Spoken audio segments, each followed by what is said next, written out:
You're listening to LeaderCast, episode 164.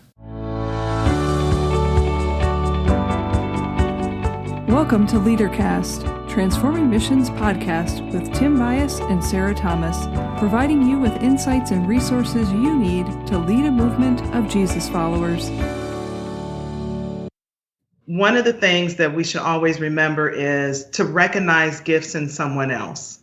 I think when we're surrounded by people, just help them to see the gifts in them, because people need that pulling out of a gift that they're not sure that they even have. They may not even know that they have it. I think that was the case for me on a lot of different things as I think about my life. But look who's around you and look at their gifts and let them know what their gifts are and help them to cultivate those gifts. Today we're having a conversation with Amy Graham about relational leadership and how relationships, whether they're in their infancy, simple transactional relationships of welcoming people, or relationships with people that you are a part of a team or an organization with, play a vital role in not only nurturing and guiding the giftedness of others and developing leaders, but how our very presence, our awareness, and our emotional intelligence can influence others, and that makes us a leader. So with Amy, we talk about how her talents and gifts come to life in leadership. We even have a conversation about the resistance to claiming the title of leader and the power of relationships to influence others simply by being present. I want to remind you that you can find show notes for this episode at transformingmission.org/podcast, and you're looking for episode 164. Without any further wait, here's our conversation with Amy Graham. Amy, welcome to LeaderCast. Thank you, Tim. I'm glad to be here. To help the people who are listening to us today, will you tell us who you are and what you get paid to do? I like that question. So, who am I? I am a mother, wife, daughter, sister, friend, child of God, lover of Zumba, lover of music, person. Tried to cover it all.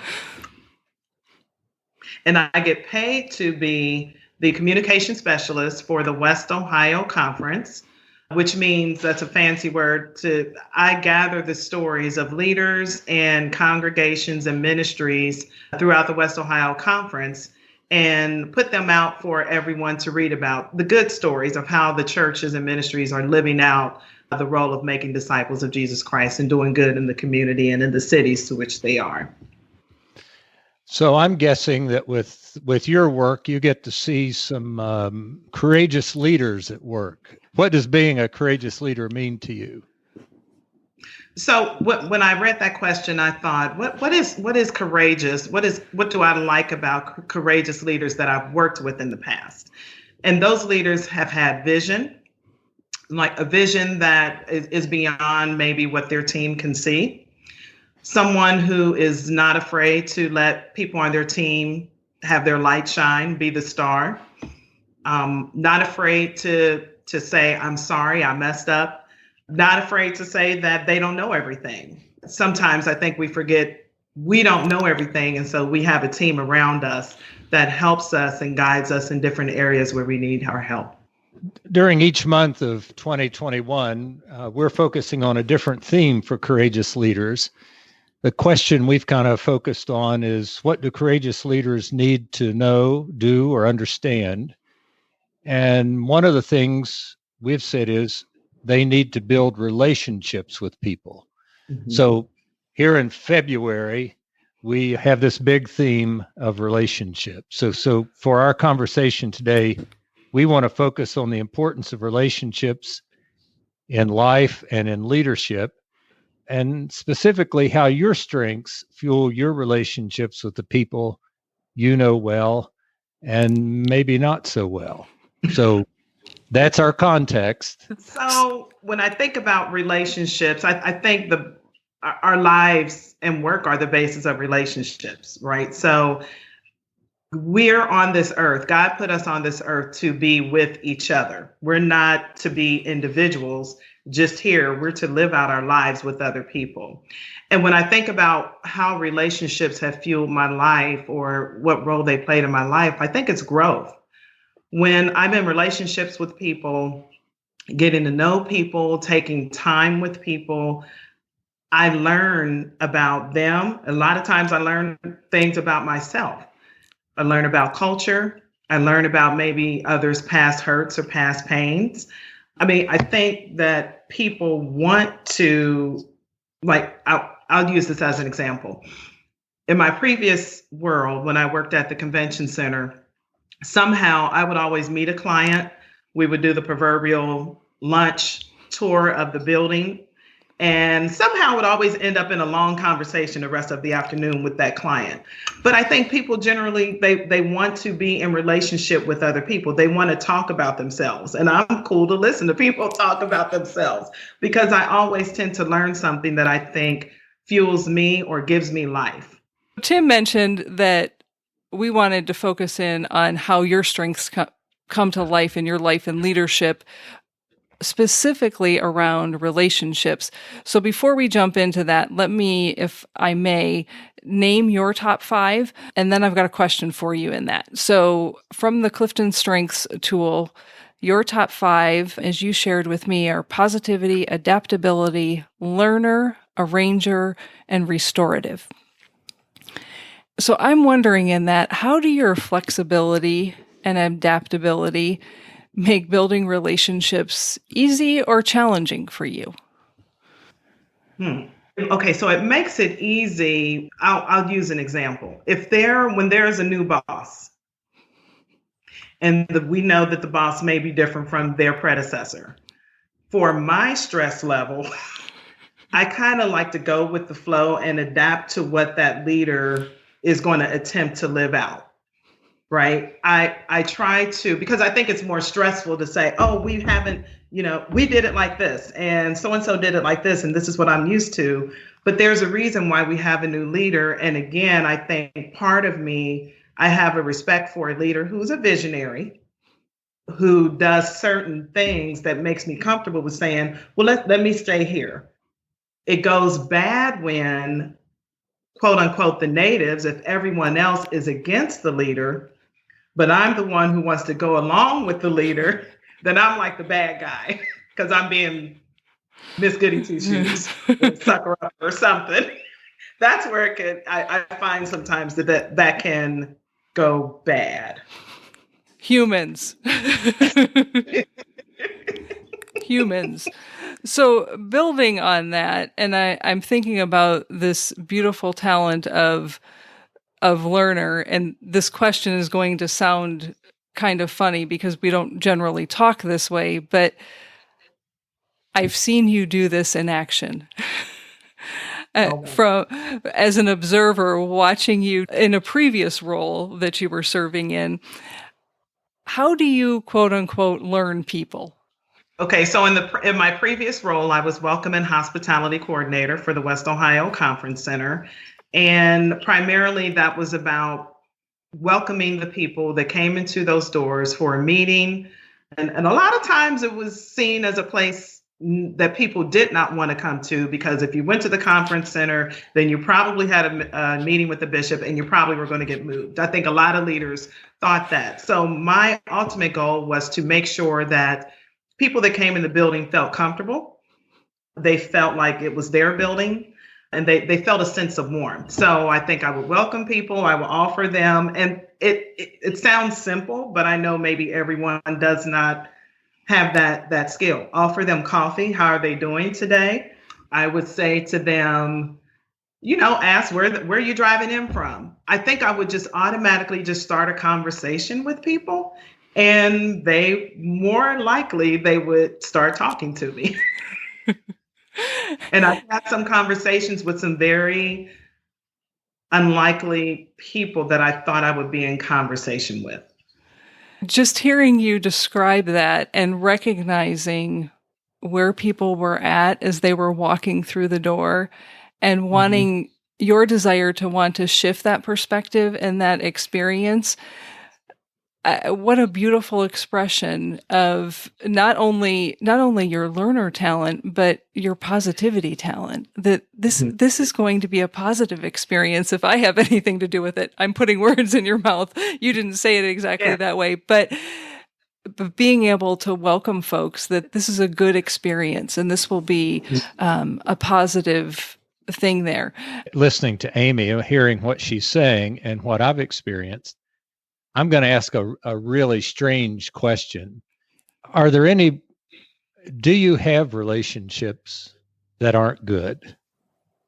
That's a good question. I would say I have challenging relationships. I think of that with some coworkers, that sometimes some coworkers, they're just like, I'm like, I don't understand why it's so hard to get what I need from you, because we're both working toward the same goal. But again, one of my strengths is I end up saying, how can I make it easy for you to give me what I need so that I can just go ahead and fulfill whatever the mission is that I need to fulfill. And I do have personal challenging relationships as well. You answered the question the way I thought you would, because people they don't get in your way. I've experienced you as loving people, and whether they are challenging or not, you know how to deal with them in a way that makes them feel good and you still get what you need. That's what I experience from you. Is that close? That's close. Now, it doesn't mean I don't go in the room and go grumble, humble, and get it all out. But I do try to say, what's the easiest way to just get this thing done? In a previous role, I'm guessing that there were people who were sometimes full of anxiety and fear, and maybe even lashed out at you before they even knew who you were. And I'm not sure I've ever seen you respond back in the same way. It's always been in a warm, inviting, accepting kind of way. Whether that's the way you felt or not, that's the way you have always received people from my perspective. Well, I'm glad that's what you've seen. That's good. Now we have it recorded. Well, is that correct, or am I just making up a story? Here's one thing when I think about leaders. I do respect clergy. I'm married to a clergy person. I respect the work of the ministry. I respect the fact that there are some clergy that may be responding to a call, but they're also fighting their call. And I know that being clergy is not easy when you're leading churches. So yes, I try to be respectful those leaders that come in when they're not very nice to me and try to make sure I respond in kind. I'm trying to figure out how to say this, Amy, because I see you as a leader. Mm-hmm. I see you as a leader, whether it was sitting at the front desk or gathering those stories and finding out from people, what is happening. Your very presence, your person, you embody what it means to be a leader. And so I don't even know what my question is in that. Maybe my question is, do you see yourself as a leader? So, yeah, that's where I was going to go. I have struggled with that for a long time.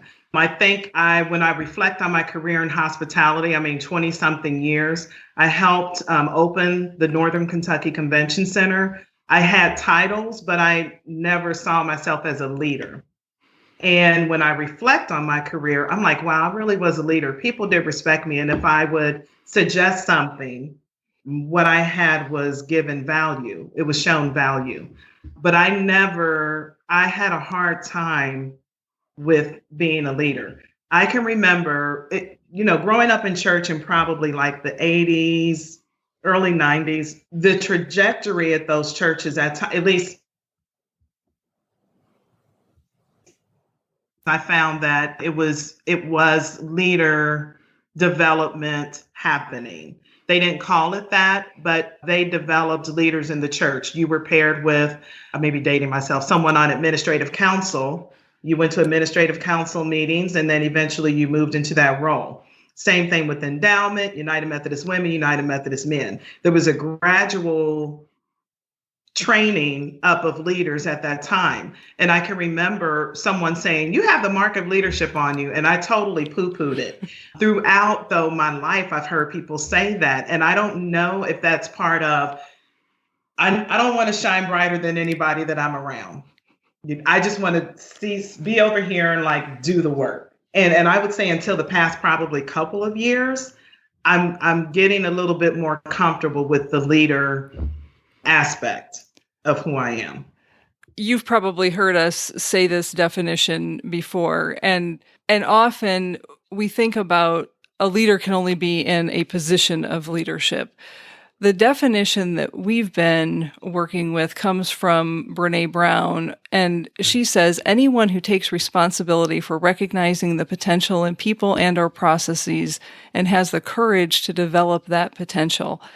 And your illustrations, as we've been talking even so far, I mean, can we just put in big bold letters, leader, leader, leader, and we'll shine a spotlight on that so that you're not brighter than anyone else. I just want to celebrate that with you, that it doesn't always have to be the title.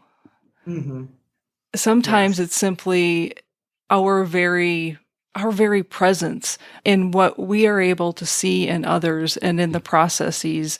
And I'm just thinking about the people that come through the conference office doors, going back to that role, the conversations that you have around ministry right now. That's central to what you do. But it is a struggle. And I'm really, until recently, seriously, I'm starting to say, okay, walk in that, because part of it is recognizing these are God-given gifts, and I don't want to trifle them away. You know, I don't want to be in trouble with God. He's like, I gave you X, Y, Z, and you just didn't do anything with it. I don't want to be that girl. No. I simply want to celebrate your role as a leader, and I trust that you and God will work that out however you need to work that out, whether you claim it or not. This might be something interesting to explore. Is it necessary to claim the title of leader in order to lead? I don't think it is. And listening to what you said about people recognizing in you and listening to you and being influenced by you, that was all that was necessary. Wow. That was all that it took to make Amy the God-gifted leader that she is in that moment. Wow. That's cool. That is cool. Yeah. Amy, listening to what you've been saying, and it comes so naturally to you, what I'm about ready to say may not make sense. And it is building relationships takes courage. What characteristics of other leaders kind of fuel your courage, or what characteristics of leaders make a good partner in your leadership or in developing those relationships? Characteristics like the risk takers. I like people that take risks to say, let's try this. It may not work. They didn't do it before. And that's not necessarily in a church setting.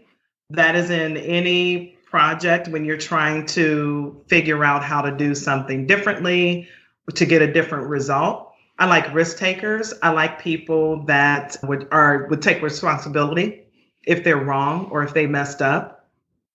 Because I think there's something good to be in the presence of a leader who'll say, oops, I just messed that up, but it'll be fine. Like it's all good. Like nobody's going to die over that one little mistake. I get energized by those type of people that take risks, try different things. And also I get energy from leaders who share with me good and bad.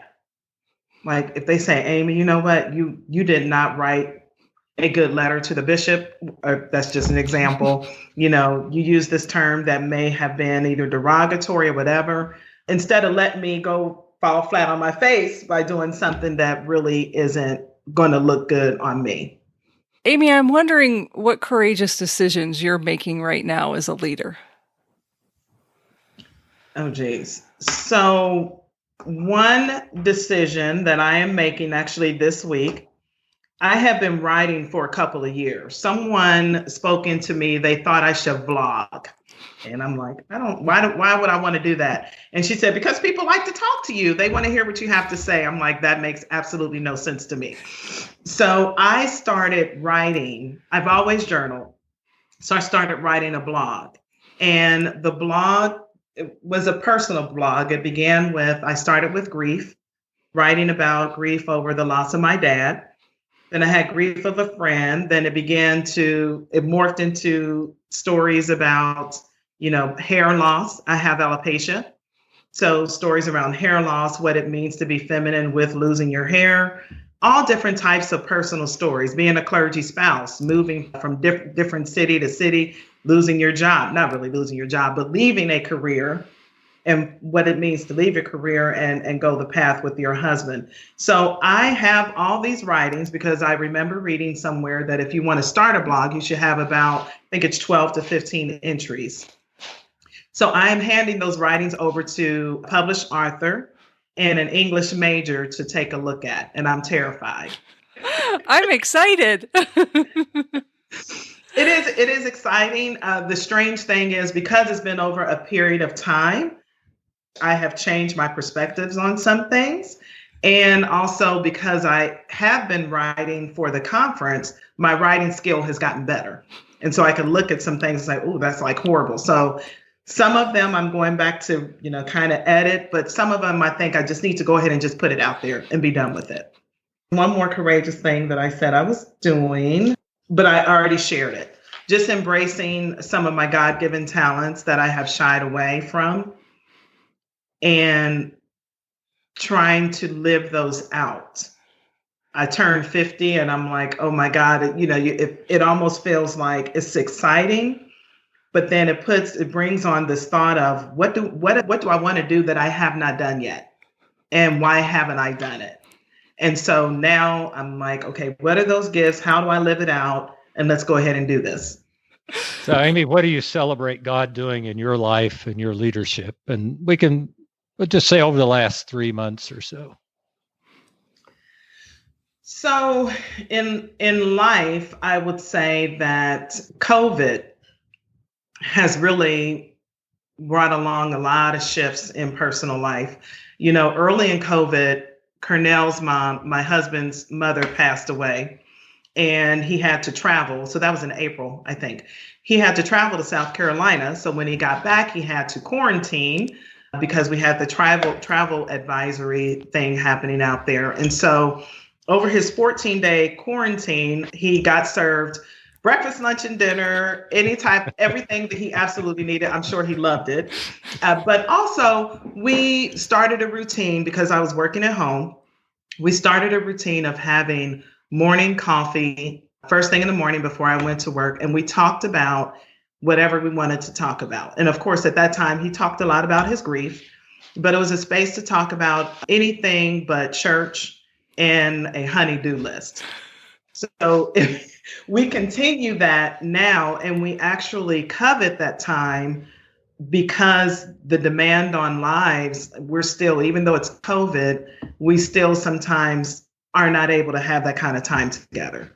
So I do celebrate that. In leadership, the big thing in moving forward with the writing, I do celebrate that. I really love what I'm doing right now for the conference center, to hear the stories of ministry, because we hear so much bad about the church. And it's what's exciting about right now, what God is doing, is me being able to see the small churches do really good ministry. It's almost like, take that mega church, they're doing some really creative, good stuff and reaching a lot of people with under 100 members. The church, the ministries are out there. So that is what I celebrate in life and leadership. So as you continue to work on your writing and whatever you end up doing with that, if you do end up going the route of a blog, you're going to share that blog with us, right? So that we can connect it to this podcast. Absolutely. Okay. Absolutely. See, that's a push. That's a push. But you said you liked people taking risks. Just think the risk There we're you taking. go. That's right. Just hearing you name the examples of, grief and the journey that you were on and how that shifted, and your own personal journey as a woman and as a spouse, and people need to hear those things. And we all relate to that in different ways. But one of the things that I have recognized again and again as we have these conversations with folks is stories are powerful. They are. Stories are really powerful. And someone may not be having that same exact experience that you're having, but there's something in that story that they connect with that fuels their life and helps them to see whether it's God in their midst or what their next step is, or that they need to have a conversation. Stories are just powerful. So I simply want to encourage you on that. And when you get that blog ready to go, you let us know and we'll put it on these show notes, and folks can come back and find those resources there. Awesome. Are you ready for the rapid fire questions? I don't know. I got a little nervous about that. I'm like, can I get just like some kind of tidbit? But I'm all in. I promise these are easy and they are fun. And each person that we have a conversation with, simply because we haven't shared them with you, there's a level of anxiety there. And we'll just call it our little courage experiment, and hopefully a fun way. What is your favorite snack food? Ooh, Cheez-Its. Cheez-Its. Just the regular straight up Cheez-Its or one of the newfangled fancy Cheez-Its? Okay, so it's kind of like a toss-up. So I like Cheez-Its and I like popcorn. Popcorn on top of the stove is kind of like a go-to because I can limit how much I can eat. Cheez-Its, if I get the regular Cheez-Its, I will eat the whole box in a setting. Easily. So I try not to buy them. If they come in the house, they're gone. Amy, what do people misunderstand about you? I don't know. I think people used to misunderstand that I was standoffish, but I think I've changed. I understood where that would come from, but I don't think that's a perception anymore. I don't know, Tim. You got a hint? No. This is your question, not mine. People may think I know more than I know, but I really don't. And I think I am able to act as though I know some things. What is the last thing that you read? Oh, so I have started Barack Obama's book. Prior to the Barack Obama's book, I read, I think it's Grit, and I don't know who it's by. I can't think of the author's name right now. What brings you joy these days? Oh, what brings me joy? Well, so some people may not like this, but what brings me joy is just sitting on the couch looking at Hallmark movies. It just does. I know how it's going to end. It makes me happy. Nobody's hurting. And they don't kiss till the last scene. Do they? Oh my God, drives me crazy.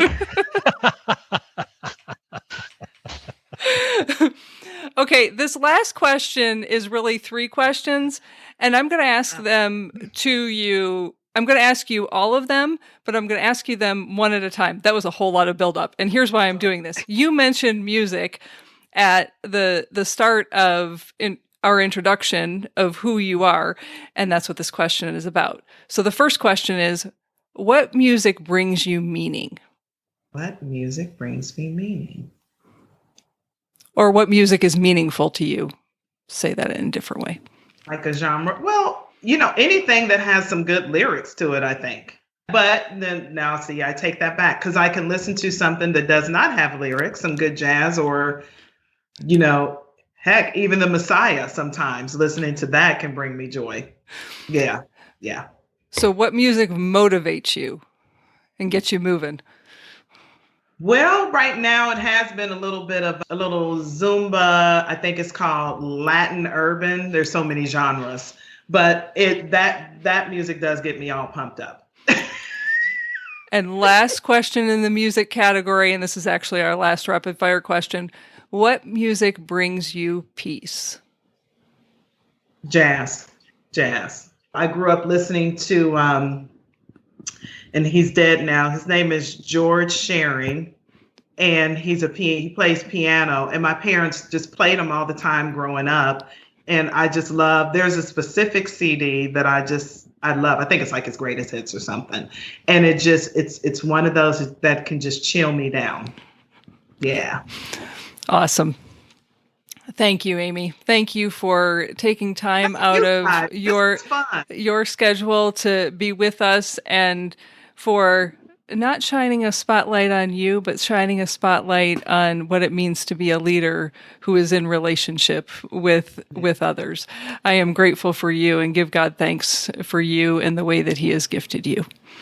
Thankful for the both of you as well in your ministry and doing this podcast, for sure. So this is the question that usually I remember to ask of our guests, and I'm going to ask it of you.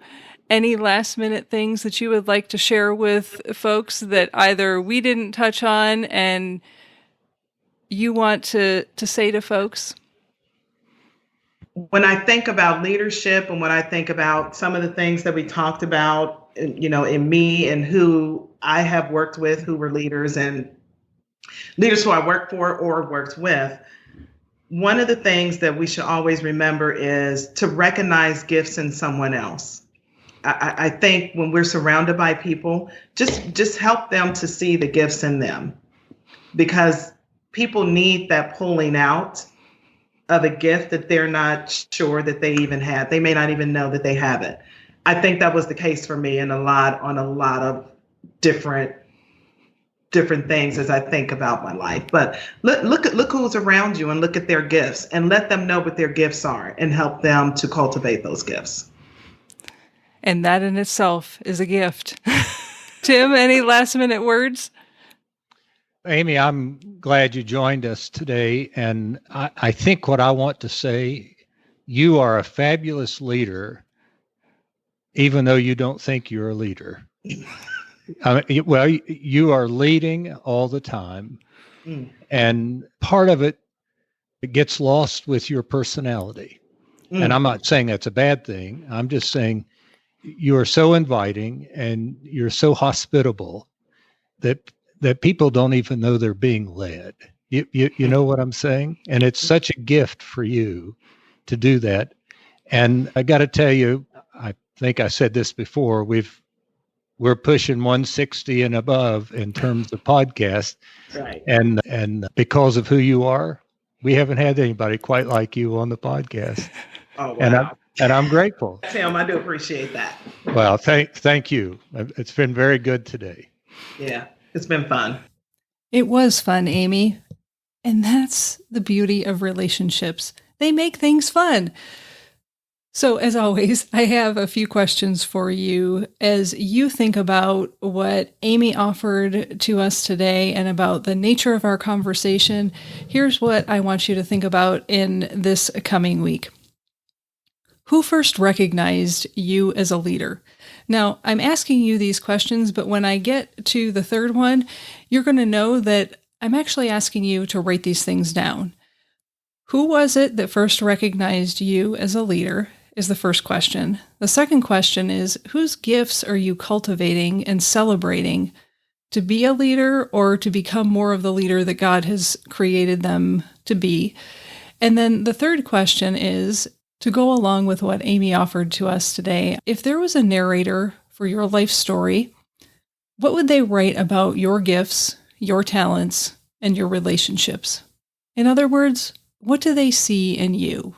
And yes, I'm inviting you to write that in the third person. There is power in writing things down. There are the 3 questions, maybe it was 4, for you to continue growing as a leader. Once again, let me remind you that you can find show notes for this episode along with these questions and anything that was mentioned on this episode on the show notes page, and that can be found at transformingmission.org/podcast, or you can go directly to the episode at transformingmission.org/164. And remember, who you are is how you lead. Bye for now.